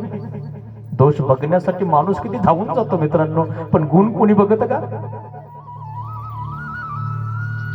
दिव्याने आपल्याला दिसत आहे, दिव्याखाली अंधार आहे हे तर तुम्हाला कळतं ना, पण दिव्याने आपल्याला दिसतंय हे लक्षात घ्यायचं ना. पण माणूस दिव्याने जे दिसतं ते नाही बघणार, दिव्याच्या खाली अंधार आहे तेच बघणार. तूही दिवा लावून बघ, तुझ्या डोक्यावर अंधार पडतो का नाही बघ. तू निर्दोषच का? तू चांगला आहे का? तू चांगला आहे तर देवाजवळ का नाही? तू इथं टपकला कसा कलियुगात? मी चांगला आहे म्हणतो, तू टपकला कसा सांग पहिले, उगला कसा आहे सांग पहिले. जो भाजतो ना तो उगत नाही मित्रांनो. चना भाजा, भाजलेला चना उगवतो का बघा. हे फुटाणे सांगितले ना तुम्हाला मी, हे फुटाणे आणा अर्धा किलो, पेरा उगवता का बघा. गडांगण मी पेरा उगवता का बघा. उगता का? बिलकुल उगणार नाही. भाजलेले आहेत ते. देवाच्या सन्निधानामध्ये सेवा दास्य करून जे भाजलेत ना ते पुन्हा उगत नाहीत, ते पुन्हा इथं टपकत नाहीत. त्यांना मोक्ष भेटतो मित्रांनो. हे सगळ्यात महत्वाचं आहे, ध्यानात घ्या. आणि मग त्यांना वेद संचालना आवडी संचाललेली आहे. आणि मग ते म्हणतात तुम्ही कधी जाणार आहे तुमच्या गुरुला भेटायला? नामे वेद. चक्रधर स्वामी रूप ईश्वरी, स्मरून ते अंतरी चालले, भाविक मंदिरी चालले, भाविक मंदिरी. कुठे जाणार आहात तुम्ही? श्री चक्रधर स्वामींना भेटायला जेव्हा जाणार ना तेव्हा मला घेऊन जा. मला तुमच्या देवाला भेटायचं. तुमच्या देवाचं नाव ऐकलं की मला एक वेगळीकता निर्माण झालेली आहे. नामाने वेद होतो मित्रांनो. नामाने सप्तदुर्वेशना माणूस टाकून देतो मित्रांनो. एक वेगळी शक्ती आहे मित्रांनो ही. नागदेव आचार्यांनी त्या ठिकाणी प्रार्थना केली, विनंती केली. आईनं बोलवलंय तुम्हाला झोपडीमध्ये जेवायला. हो ठीक आहे. ते कमंडलू द्या इकडं, तो दंडू द्या इकडं. हो चला तुम्ही. पादत्राण्यामध्ये चप्पल पुढे ठेवली, चप्पल घाला तुम्ही. चला. किती नम्र झाला. नागाचं विष उतरलं, इतका नम्र झाला की बस बाबाचं पटकर उचललं, झटकवलं, झटकवून आपल्या हातात घेतलं. कमंडलू एका हातात, दंडू एका हातात आणि बस दादोस चालत आहेत. नागदेव आचार्य सोबत, दादोस सोबत, नागासारखा नाग सोबत आहे. पण कशामुळे नाग उतरला? ब्रह्मा ब्रह्मविद्याशास्त्र लीळाचरित्र ऐकल्यामुळं स्वामींचं नाम ऐकलं की सगळं उतरून गेलं. म्हणून साप चावल्यावर एक मंत्र असतो आणि तो मंत्र त्या ठिकाणी जर म्हटला ना मित्रांनो तर साप उतरून जातो. तसा नागदेव आचार्यांचा जो विष आहे ना, जे नागासारखं सळसळ करत होतं ना, ते उतरलं मित्रांनो. बघितलं उमाईचं महाताईचं बघितलं आणि आईला सांगितलं, आई म्हणे काय झालं? दादा आणि दादो सोबत येत आहे. सोबत म्हणे आई विशेषता आहे. म्हणे काय विशेषता आहे? आपल्या दादाने दादोसाचं पटकर हातात घेतलंय, कमंडलू हातात घेतलंय आणि दंडू हातात घेतलेला आहे आणि दादा चालत आहे सोबत आणि त्याच्या वाघ चालत आहे दादोस रामदेव तिच्या जीवाला. नक्की माझ्या पोराला काहीतरी मंत्र सांगितलं बाबा, माझं पोरग सुधारलं. म्हणून तर एखाद्याचं पोरग ऐकत नाही ना तर त्याला आई घेऊन येते. चल होय पुढे बाबाच्या, होय पुढे दंडोत्तर बाबाला. बाबा त्याच्या डोक्यावर हात ठेवा ना. बाबा याला सांगा ना, काही ऐकतच नाही माणसं. लय ताम दिला बाबा, निस्ता धिंगाणा करतो, काही फोडतो, काही खर्च करतो, ऐकतच नाही बाबा. देवपूजा करत नाही, दंडवत घालत नाही, काहीच करत नाही. बळच बसवते. बस पोरग आईला जास्त व्हायले जरा. बाबा देखता गप्पे म्हणून नखरे नको करू. बस तू बाबाकडे बघ. ती बसवते. बाबा हात लावण्याच्या डोक्यावर हात ठेव. किती आईची माया असते मित्रांनो. आईला वाटतं ना आपलं पोरग चांगलं व्हावं, चांगलं वागवते, नाही वाटत? तशी आबाईसा पुढे आली, धावत पळत आली आणि आबाईसाचा एकदम आनंद पाणावला मित्रांनो. माझ्या पोराने जे ऐकलं ना, स्वामींचं चरित्र ऐकलं ना, स्वामींचं नाम ऐकलं ना, माझं पोरग सुधारलं. माझ्या पोराने सगळं सोडून दिलं, चरित्र बदललं नागदेवाचं. आले झोपडीमध्ये बसायला टाकलं, पटकर टाकलं नागदेवाने. नागाने पटकर टाकाव सोपं आहे का मित्रांनो? नाग तर जवळ येऊ देत नाही मित्रांनो, पण नागाने पटकर टाकलं. कमंडलू जवळ ठेवला, कमंडलू भरून ठेवला, दंडू जवळ ठेवला. बाबाचं पाट आणला, ताट ठेवलं. बाबा जेवण करा. जेवण करताना विचारलं, कधी जाणार आहे तुम्ही स्वामीच्या दर्शनाला? कधी जाणार आहे? हो जाणार आहे, मी सांगेन तुम्हाला. हो सांगितलं ना तर मग तुम्ही आमच्या गावावरून या. हो म्हणे नक्की. आणि या दोघी जणी काय म्हणतात, उमाईसा आणि महाताईसा, यांना पण वेद झालेला आहे. आबाईसाला म्हणतात, अगं आई दादाला म्हण ना आमच्या दोघींना पण सोबत येऊ दे, नाही तर तो येऊ देणार नाही, तोच जाईल. मग आमचं कसं होईल? आम्हाला देव कसे भेटतील? पूर्वीच्या काळामध्ये मुलींना बाहेर निघू देत नव्हते, बायांना बाहेर निघू देत नव्हते. चूल आणि मूल त्यांचा इतकाच उपयोग केला काही लोकांनी. पुष्य मूड त्या मुलांचा, पोतरा घ्यायचे फक्त त्याचा, चुलीचा. भाकरी कर इकडे यायचं नाही, पदर फोडू द्यायचा नाही. इतकं बंधनात ठेवलं. विचारू नका. विचारलं, सांगा ना आई, सांगा ना तू दादाला की आम्हालाही सोबत येऊ दे. विचारलं, हो या ना तुम्ही पण चला. बस सिन्नरच्या दिशेने निघत आहेत. पुरी पांढरी या ठिकाणी पोहोचले. पोहोचल्यानंतर बळेगावला पोहोचले. पोहोचल्यानंतर अजूनही काही भक्तजन आले आणि सगळे भक्तजन मिळून सिन्नर श्रीनगर 14 चौकाचा वाडा भिलमठ माहितीये तुम्हाला सिन्नर? त्या सिन्नर या ठिकाणी सर्वज्ञ श्रीचक्रधर स्वामींचं वास्तव्य होतं आणि त्या ठिकाणी स्वामीकडे आता हे घेऊन चाललेले नामे वेद.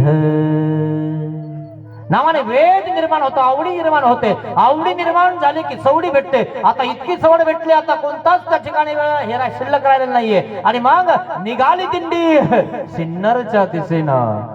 दिंडी सिन्नरच्या दिशेने निघत आहे स्वामींना बघण्यासाठी, स्वामींना भेटण्यासाठी. म्हणून नामाने काय फायदा होतो? नामाने देव प्राप्त होतो, नामाने आवडी निर्माण होते. नामे वेद काय प्राप्त झालं मित्रांनो?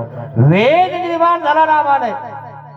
बस सिन्नरच्या या ठिकाणी पोहोचले, सिन्नरला पोहोचले. 14 चौकाच्या वाड्यामध्ये जायचं आहे, पण देवाला, राजाला आणि गुरुला रिकाम्या हाताने कसं भेटायचं? आणि म्हणून दादोसाने विचार केला आणि मग एका ठिकाणी या दोघींना बसवलं. महादाईसाला, उमाईसाला, या ठिकाणी तुम्ही दोघी जणी बसा म्हणे. आणि मी नागदेव आणि आबाईसा बाजारात जातो आणि बाजारातून स्वामींना चांगले चांगले पदार्थ घेऊन येतो. विडा घेऊन येतो, नारळ घेऊन येतो, पानं घेऊन येतो, सुपाऱ्या घेऊन येतो, खारे, खोबरं, वाटी सगळं आणतो आम्ही. आणता ना तुम्ही तुमच्या पंगत वगैरे असलं तर बाजारातून जाऊन आणता लोक मित्रांनो. रिकाम्या हाताने देवाला कसं भेटायचं? सगळं सगळं आणूस तर या दोघी जणांना या ठिकाणी बसवलं. बसवल्यानंतर यांना दम निघत नाही. आवडी अशी आहे मित्रांनो, कधी जायला आणि कधी नाही, कधी चालू होईल आणि कधी नाही. तुम्हाला आवडी लागलेले, झाली का सुरूप होती, झाली का सूचना, असं तुम्ही बघायला लागतात. तुमच्या मनामध्ये वाटायला लागतं, हो खरं झाली का नाही, आज काही वाजणं झालं म्हणे, काय झालं म्हणे. आणि म्हणून त्या ठिकाणी तुम्ही बघत असता. ही तुमची आवडी आहे मित्रांनो, तुम्हाला वेद लागलेला आहे. हा ही तर खरी आवडी आहे मित्रांनो. हा वेद तुम्हाला इथं लागलाय, तर नागदेव वाचायला कसा वेद झालेला आहे. आणि म्हणून त्या दोघी जणी त्या ठिकाणी बसवलेलं आहे. हे बाजारात गेलेलं आहे, बाजार करायला वेळ लागणार आहे म्हणून या दोघींना विचार केला. महाताईसाने, उमाईसाना म्हणे 14 चौकाचा वाडा कुठं आहे? लोकांना विचारायला लागले. वेदाची शक्ती अशी ना मित्रांनो, कधी स्वामी भेटतील. आणि म्हणून 14 चौकाचा वाडा कुठे म्हणून विचारायला लागलाय. निघाल्या म्हणे बघ आपण स्वामींना लवकर दंडवत करून येऊ, लवकर बघून येऊ नेमके स्वामी कसे दिसतात, आणि पुन्हा आपण त्या जागेवर जाऊन बसू. कारण यांना बाजार करून यायला वेळ होऊन जाईल, संध्याकाळ होऊन जाईल. मग आपण दुपारी इथं पोहोचलेलो आहोत, तितक्यामध्ये स्वामींना दंडवत करून येऊ. तितक्या वेळ आपल्याला स्वामी आधी भेटून जातील. झटपट त्या ठिकाणी विचारलं 14 चौकाचा वाडा कुठं आहे? म्हणजे कोणी म्हणे इकडे, कोणी म्हणे इकडे, कोणी म्हणे तिकडे. गेल्या त्या ठिकाणी आणि स्वामी शतपावली करत होते. शतपावली करत असताना त्या ठिकाणी बघितलं स्वामींना, आणि त्या ठिकाणी लीळा चित्रामध्ये ऐकलं होतं स्वामींना नामे वेद, नावाने वेद निर्माण झालाय. बघितलं स्वामींना, स्वामींना बघितल्यानंतर स्वामींची श्रीमूर्ती कशी आहे म्हणून त्या ठिकाणी लीळा चित्रामध्ये ऐकलेलं होतं की स्वामींचा श्रीमूर्ती कशी आहे. अजान बाहू, विशाल नेत्र, 32 लक्षण सुस्वरूप, जो आवयो जैसा व्हावा तैसाची, गोर श्रीमूर्ती चाफ्याच्या फुलासारखी. बघितलं स्वामींना, बघतच राहिल्या. नामे वेद, मूर्ती वेद. मूर्ती बघितली दोघींनी, बघतच राहिल्या त्या श्रीमूर्तीकडे. आणि मग स्वामीच म्हणतात त्यांना, कुंकड चालल्या दोघी जणी. म्हणे आम्ही असं आलो आणि चाललो त्र्यंबककडे. म्हणे स्वामी त्र्यंबककडे जायचं आम्हाला, पण स्वामी एक सांगतो आम्ही तुम्हाला. म्हणे काय झालं? म्हणे आम्ही ना आमच्या सोबत अजून 2-3 आहेत, पण आम्हाला दम निघली नाही आणि तुम्हाला आम्ही बघायला आलो स्वामी. आम्ही तुमच्याकडे आलो ना तर आमच्या घरच्यांना सांगू नका बरं की आम्ही तुमच्याकडे आलो म्हणून. आम्ही त्यांच्यासोबत पुन्हा येणार आहोत. त्यावेळेस असं समजा की आपण आधी भेटलोच नाही. पाहिलं स्वामींना भेटण्याची किती आवडी, किती तळमळ. मी कधी भेटेन स्वामींना. नामे वेद, वेदाचं कार्य मित्रांनो. उमाईसा, महादाईसा त्या ठिकाणी भेटल्या आणि स्वामींना त्या ठिकाणी विनंती केली, महाराज आमच्या घरच्यांना सांगू नका बरं की आम्ही तुम्हाला भेटलो म्हणून. हो नाही सांगणार. आणि पुन्हा जाऊन बसल्या जागेवर. यांच्या पिशव्या भरल्या, बाजार करून आल्यानंतर त्या ठिकाणी पोहोचले. कुठे गेले तर नाही ना आपल्या पोरी, नाही इथंच आहेत. ते जाऊन आले, स्वामींना बघून आले. 1 नाही 2 नाही, आले तुम्ही लय उशीर केला. हो तर उशीरच झाला. काय काय आणलं? हे सुपाऱ्या आणल्या, हे आणलं, ते आणलं, नारळ आणलं. हे सगळं सगळं व्यवस्थित धरा आणि व्यवस्थित करा. हे बघा, हे तुमच्या हातात घ्या, तुमच्या हातात घ्या. आणि हे बघा स्वामींनी दिसले की दंडोत घाला. दंडोत घातले कसं करायचं, काय करायचं मग मी सांगतो तुम्हाला. कोण म्हणतो? दादोस. काय आता डबल चाललेले आहेत ते स्वामीकडे. बस सर्वत्र श्रीचक्रधर स्वामी दिसले त्या ठिकाणावरून दादोस दंडवत घालत स्वामींकडे गेले. बस स्वामींकडे दंडवत घालत घालत त्या ठिकाणी पोहोचलेले आहेत. आणि त्या ठिकाणी अभयसा बघते स्वामींना. काय स्वामी बघतच राहिली. मूर्तिवेद स्वामींच्या श्रीमूर्तीनं सुद्धा वेद निर्माण होत होता मित्रांनो. असे स्वामी श्री चक्रधर स्वामी आहेत मित्रांनो. माहिती नाही तुम्हाला, तुम्ही वाचलं नाही लीळा चरित्र, घरी नाही तुमच्या म्हणून चरित्र बदलत नाही तुमचं. माहिती नाही म्हणून आपण भरकटतो मित्रांनो कुंकडे. खूप सुंदर आणि गोड असं लीळा चरित्र मित्रांनो. त्याला जोडून बघा कसे बदलले कसे नाही बदलले बघा ना.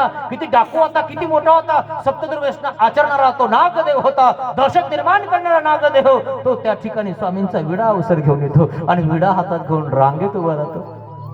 तो रांगेत उभा राहीन काय, हातात तलवार होती सरक बाजूला. अशा माणसाला रांगेत उभा करण का कोणी? थोडासा उचकी देणारा असेल तर त्यालाही म्हणतात जा बाबा तुम्ही आधी, पुन्हा काही करायचंय आपल्याला, जाऊ दे त्याला. गरीब माणसं आधी लागत नाही अशा उचक्यायच्या, जाऊ द्या म्हणतात त्याला पुढे, पुन्हा काही पटकन बोलायचोय. तसा नाही झाला तो. आता तुम्ही नम्रता धारण केली आता नागदेवाचार्याने. रांगेमध्ये उभा राहिला, दंडवत घालत त्या ठिकाणी दादोस पोहोचले. पोहोचल्यानंतर 5 सुपाऱ्या घेतल्या, स्वामींना दर्शन केलं आणि स्वामींना त्या ठिकाणी भेटले, कडकडून भेटले.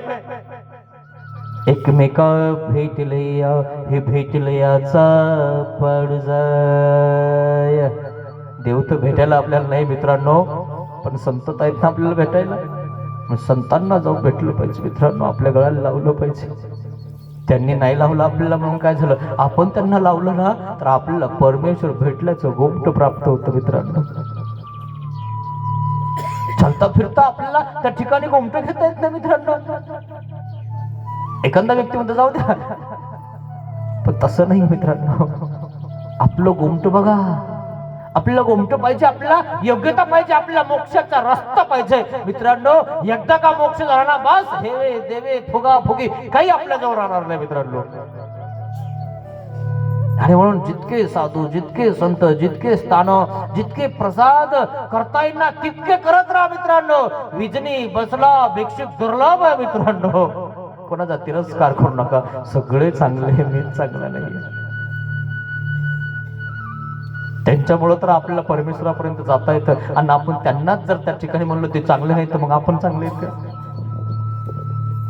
ज्यावेळेस आपण असं करतो ना त्यावेळेस हा घोडा असतो म्हणजे देव असतो. आणि असं करतो ना तर त्याच्याकडे एक गोळी म्हणजे एक गोळी लागलेली आहे, पण ह्या 3 गोळ्या आपल्याला लागलेल्या आहेत. 3 गोळ्या लागल्या तर माणूस वाचत नाही, 1 गोळी लागली तर माणूस वाचतो. त्याच्याकडे एक दोष आहे पण तुझ्याकडे 3 आहेत ना. तू स्वतःकडे कधी बघणार, दुसऱ्याकडेच बघणार का? आणि म्हणून सगळे चांगले आहेत मित्रांनो. संतांच्या भेटी देव भेटे. साधू संतांना भेटत जा, त्यांना दंडवत करत जा, चिंतन करत जा मित्रांनो. देवा धर्माचा ज्ञानी भक्तांचा अभिमान घे दयाळा साधू संतांचा. ज्याने दोषाचे प्रस मोडिले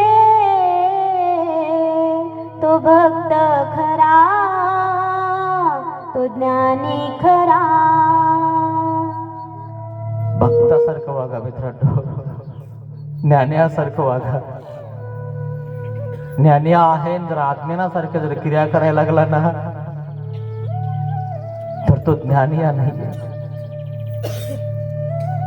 ज्ञानी आणि सतर्क राहिलं पाहिजे. साधू संत स्थान प्रसाद भिक्षुक वासनिक यांना वंदन केलं पाहिजे. त्याच्या बिगर आपण परमेश्वर आपण पोहोचतच नाही. म्हणून तर त्या ठिकाणी दादोस पोहोचले. दादोसाने 5 सुपाऱ्या स्वामींच्या हातात दिल्या, 5 दंडवत घातले आणि सांगितलं ही अबाईसा आहे. अबाईसाकडे 5 सुपाऱ्या दिल्या आणि स्वामींना भेटायला सांगितलं आणि म्हणे देवाला सांगितलं, ओळख करून दिली. ही अबाईसा यांच्या घरचे माधव भट्टे होते, पण त्यांचे डोळे पाणावले आणि यांचा मोठा मुलगा दरोडेखोराने मारला. आणि या 2 मुली आहेत, एक मुलगी त्यांची आहे, एक भावाची आहे आणि एक दोन्ही विधवा झालेल्या आहेत. हा नागदेवाचार्य हा मधला आहे आणि जो वैजोबा आहे ना तो शेती करतो. हा नागदेव आहे ना, हा नाग होता. पण तुमचं नाव ऐकलं ना स्वामी की तो तुमच्या श्रीचरणाजवळ तुम्हाला भेटायला या ठिकाणी मी घेऊन आलेलो आहे. हा नागदेवाचार्य. त्या ठिकाणी बघितलं स्वामींना बघतच राहिला नागदेवाचार्य, एकसारखं बघत आहे. काय स्वामी आहेत? असे देवता असे संत तुम्ही कधीच बघितले नाही. विचारू नका मित्रांनो, बघत राहिला, हातामध्ये विडा घेतलेला बघतच राहत आहे. आणि दादोस म्हणतात बस कर, हातात देऊन टाका विडा. हलवलं थोडस, दे ना आता, सगळ्यांनी विडे दिले, तूही देऊन टाक. नाग मित्रांनो, पण मोगऱ्याचा सुगंध आला ना की मग्न होऊन जात. निघत असेल कधी मोगऱ्याच्या झाडामध्ये नाग, सुगंध तसा आहे मित्रांनो. चंदनाचा सुगंध तसा आहे मित्रांनो. नाग सुद्धा शांत होतो मित्रांनो या ब्रह्मविद्येनं. किती मोठा नाग असो त्या. नागदेवाचार्य शांत झाला, स्वामींच्या पुढे बसला आणि स्वामींना निहाळत बसला. आणि बस त्या ठिकाणी स्वामींनी आपल्या तांबूळाचा प्रसाद दिला. सुखानंद झाला. नामे वेद. बस आनंद संचारला, स्थितीचा संचार झाला. बस स्वामींना बघत आहे, एक सुखानंद येतोय. इतका इतका आनंद त्या ठिकाणी येतोय म्हणजे असा आनंद तुम्हाला कधीच भेटला नाही.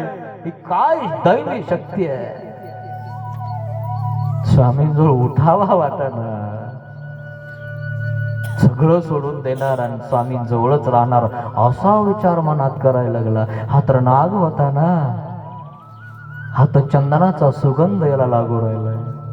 विचार बदलू राहिले म्हणजे स्वामी जवळच राहिलो तर आपल्याला सदैव आनंद भेटत जाईल. विचार करत आहे, स्वामींच्या समोर बसलेला आहे, स्वामीने त्याला आनंद दिलेला आहे. विचार करत आहे आणि सगळे जणांचा आवरलेला आहे. नागदेवाचार्य विचार करतोय, मी स्वामी जवळच राहतो, आता बस झालं. खूप पाप केले, खूप मारले, खूप स्त्रियांना त्या ठिकाणी काय काय केलं, विधवा वगैरे वगैरे काय काय केलं, मी सगळं आठवलं. त्या ठिकाणी पश्चाताप करत आहे. देवा मला तू भेटला, बस झाला. आता मी सप्तदुर्व्यसन आचरले, लोकांना मारलं, लुटलं, दरोडेखोरांची टोळी तयार केली. मला काही नकोय आता, मला तू पाहिजे. पश्चातापाच्या असते डोळ्यातून पडत आहे. आणि आई महादाईसा, उमाईसा, दादोस हे सगळे आता त्यांनी आपली पिशवी भरलेली आहे. चला आपल्याला आपल्या घरी जायचंय. नागदेवाचार्य बसलेलाच आहे. उमाईसा महादाईसाला सुद्धा असं वाटायला लागलं की आपणही इथं राहून जावं का. पण तरुण पोरी, जर आपण इथं राहतो म्हणलो तर आपलं अवघड होऊन जाईल. आपल्याला लोक मग काय म्हणतील, काय बोलतील, काही सांगता येणार नाही. त्या बोलल्या नाही. स्वामींनी आधी सांगितलं की आम्ही तुमच्याकडे भेटायला आलो ना तर सांगू नका बरं आमच्या घरच्यांना, ते न जाणू काय म्हणतील. तुम्ही अशा कशा एकल्याच भेटायला गेल्या. खूप अवघड मित्रांनो. संशयामुळे ना मित्रांनो सगळ्यांचे कित्येक घर असे उद्ध्वस्त झालेले. मेले काही लोक, काही स्त्रिया मेल्या मित्रांनो. थोड्याशा बातम्या बघत जा. इडियट बॉक्स बघता ना तुम्ही, त्याच्यामध्ये थोड्याशा बातम्या बघत जा. नुसतं दुसऱ्याचे चित्र बघत जाऊ नका. थोड्याशा बातम्या बघत जा, कोण मेलं, कोण आहे, काय झालं, कशाने गेलं. कित्येक लोक काय काय करायला लागले मित्रांनो. संशयामुळं काय काय नाही होत मित्रांनो. खूप अवघड आहे ना. किती संशय घेतला होता नागदेवाने. नाग होता तो, आपल्या बहिणीवर तलवार उगारली.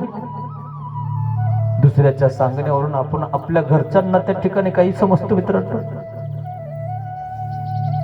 कधी कधी सुधारणार आपण मित्रांनो. कौरक आपण लोकांचं ऐकायचं. कौरक आपल्या मागे शकुनी लागलेला आहे. शकुनी हा श्राप आहे मित्रांनो. चमचा हा श्राप आहे आपल्याला. नका मित्रांनो दुसऱ्याच्या ऐकून आपल्या घराचं वाटोळं कधी करू नका मित्रांनो. सुखी राहायत ना सध्या, सुखी तुम्ही. दुसऱ्याच्या सांगण्यावरून आपल्या बाईवर त्या ठिकाणी संशय निर्माण करायची गरज नाही मित्रांनो. बघितलं ना चरित्र, तुमच्या तुमचं जीवन कसं घडवायचं हे पण सांगतं. दुसऱ्यांनी सांगितलं पण निघालं तिसरंच. आनंद येतो म्हणजे खराच आनंद येतो. तो आनंद म्हणजे संचारी आहे मित्रांनो. तो देवाकडनं होणारा सुखानंद आहे. तो वेगळा आहे मित्रांनो. तुम्हाला काय करणार तो आनंद काय? तुम्ही जे करताना तेच दिसतं तुम्हाला. तुम्ही पुढे बघता मित्रांनो, कमरापासून वर बघतच नाही ना. कमरापासून खाली दृष्टी आहे ना, त्याला कमरापासून खालीच दिसतं. वरच कुठं दिसतं त्याला? वर बघतच नाही ना. अशी लोक तुम्हाला सांगतो काही अधमतीचे आहेत, अधगतीचे आहेत, अधरतीचे आहेत. या 3 रत्यामुळे ना लोक इतके डुबून गेलेत त्यामध्ये. वर बघतच नाहीत लोक. जे वर बघत नाही त्यांचा उद्धार होत नाही मित्रांनो. वरचे विचार तुमच्या जवळ पाहिजे, उच्च विचार तुमच्या जवळ पाहिजे. त्या माणसाला उच्च म्हणतात, त्या माणसाला मोठं म्हणतात. नुसता मोठा आहे याला मोठं कोणी म्हणत नाही मित्रांनो. त्या माणसाकडे विचार योग्य पाहिजे, तो माणूस मोठा आहे मित्रांनो. अशा प्रकारे नागदेवाच्या ते बसलेले उठत नाहीत आणि दादोस म्हणतात चल ना, जायचं आपल्या घरी. थांबा ना थोडस, होऊ द्या ना पारुख. पारुख आठवलं तुम्हाला? सांगितलं तुम्हाला? स्वामींना बघितलं की तो चांभार वेधला. श्रीमूर्तीला बघितलं, चांभार वेधला. चांभाराला वेध झाला. जात भेद नाही केले आमच्या देवानी.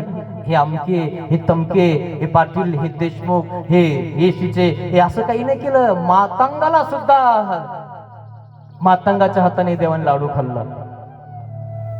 सगळ्यांचं रक्त एक आहे मित्रांनो. कधी जात भेद आणि उच नीच बघत जाऊ नका स्वतःला. आम्ही आमके, आम्ही तमके असं सोडून द्या सगळं. हे बस आम्ही एक या देवाचे, तेवढा विचार करा. सगळं सगळं सोडून दिलं नागदेवाचार्याने. का सोडून दिलं? नामे वेद. नामाने वेद झाला नागदेवाचार्याला.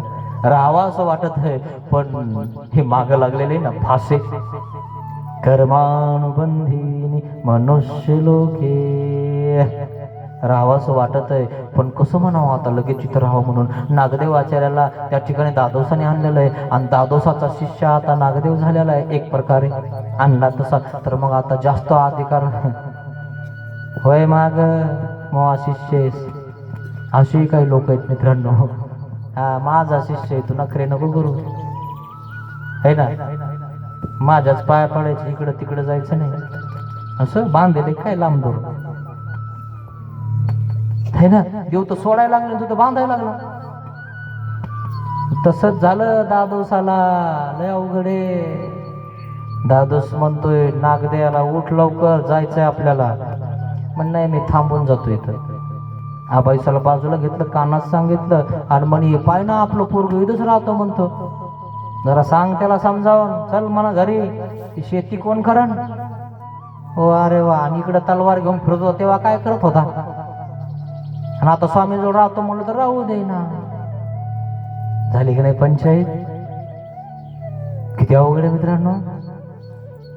माणूस स्वार्थी मित्रांनो. नीट झाला की घरी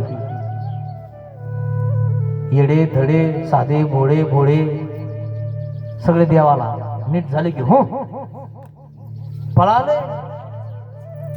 इतके खतरनाक लोक झाले. हा लय अनुभव आला मला तो, विचारू नका. सगळे त्यांना धुवायचं पुसायचं, त्यांचे है ना काढून धुवून पाहिलं तुम्ही है ना. सगळं धुवून काढा, सगळं वास येतो अंगाचा. आता कसा दिसायला लागला. इकून पळतो तिकून येतो. काय सांगता आता कोरक राहतो है ना, देवाचा राहतो का कोणाचा होतो. असे खतरनाक लोक आहे काही.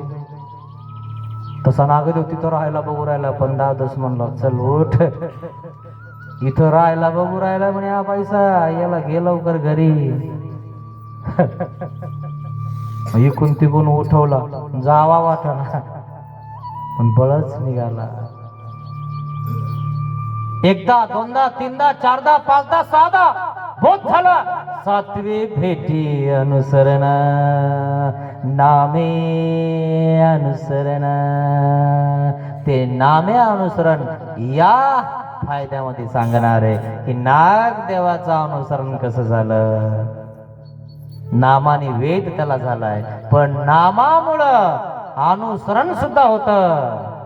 आणि म्हणून ते कसं होतं ते पुढच्या भागात आपल्याला बघायचं आहे. अजून नामाने वेद कोणाकोणाला होतो? एक नागदेवाचार्यालाच होतो काय? एक डाकूलाच होतो काय?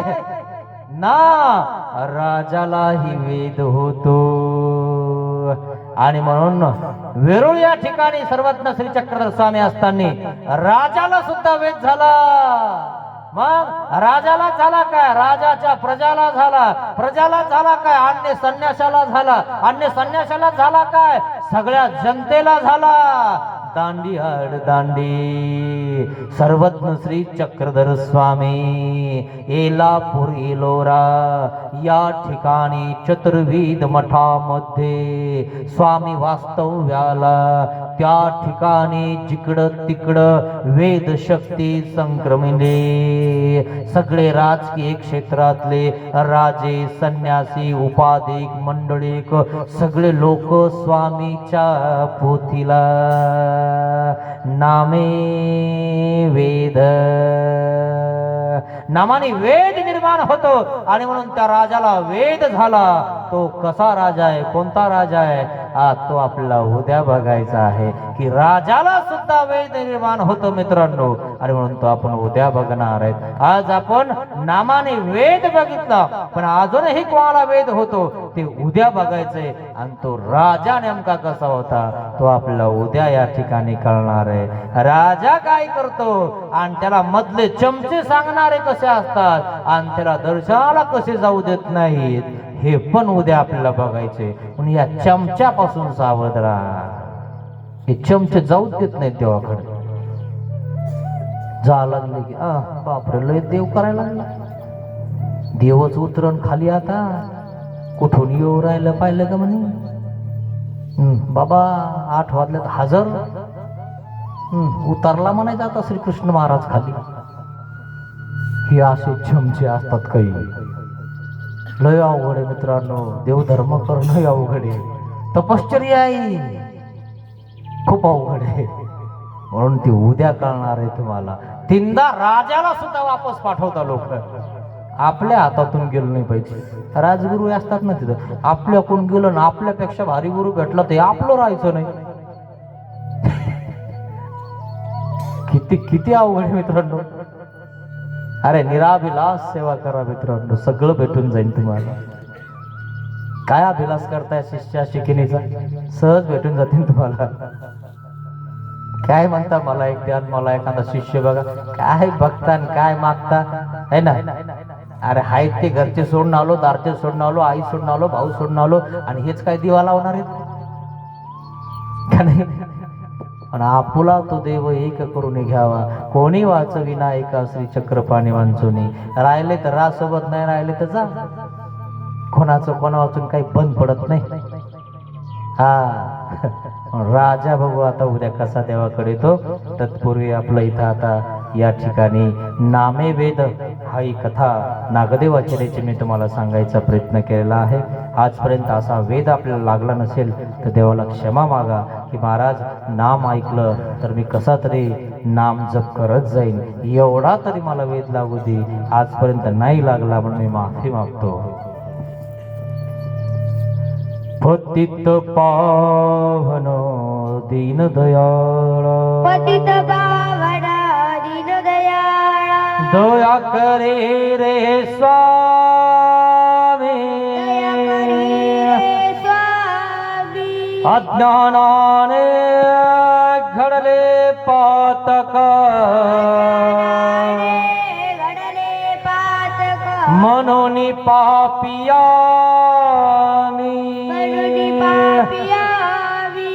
दया करी रे स्वामी, दया करी स्वामी. ज्या मनाने पाप कल्पिला, ते मन तुला दिले मी, दया करी रे स्वामी, ज्या वाचेने जना दुखविले, दिवाचा तुला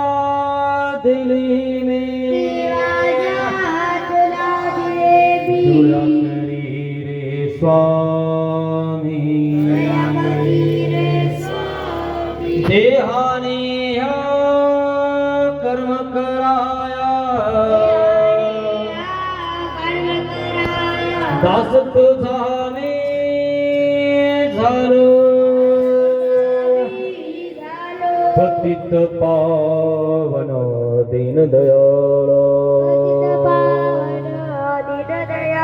दया करी रे स्वामी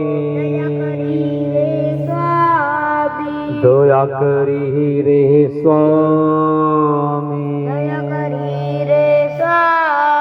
दया करी रे स्वामी दया करी रे स्वामी श्री गोपाल कृष्ण महाराज की जय दंडवत हो टाळ्या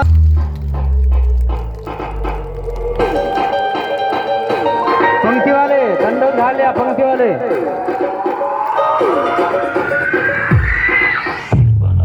फ्लावर समझे क्या फायर है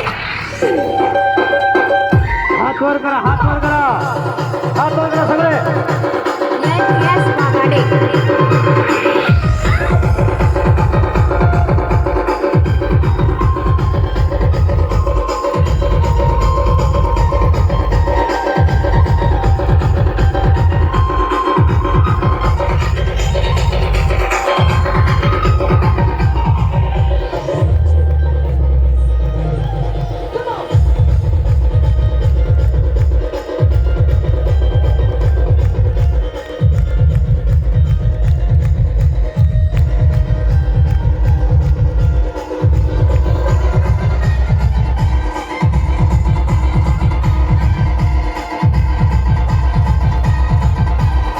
श्री गोपाल कृष्ण महाराज की पंक्तिवाले